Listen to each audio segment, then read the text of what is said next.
Hello বন্ধুরা, আমরা আজকে সলভ করব পিতা মাতা এবং কন্যার বয়সের যে গড় দেওয়া থাকে সেখান থেকে পিতার বয়স নির্ণয়ের অঙ্ক। হ্যাঁ, চলো শেখা যাক। এখানে দেখো বলা হয়েছে যে পিতা মাতা এবং কন্যার বয়সের গড় 30। হ্যাঁ, পিতা মাতা এবং কন্যার বয়সের গড় দেওয়া হচ্ছে 30 এবং মাতা ও কন্যার বয়সের গড় দেওয়া হচ্ছে 20। হ্যাঁ, তাহলে কি হলো, পিতা মাতা এবং কন্যার বয়সের গড় দেওয়া হচ্ছে কত? 30। হ্যাঁ, তিনজনের গড়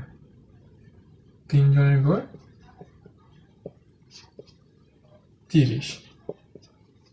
হ্যাঁ, সেটাই দিয়ে কী করবো আমরা এখন? দেখো, যেহেতু এখানে তিনজনের গড় দেওয়া হচ্ছে 30, তাহলে আমরা 30কে 3 দিয়ে গুণ করবো।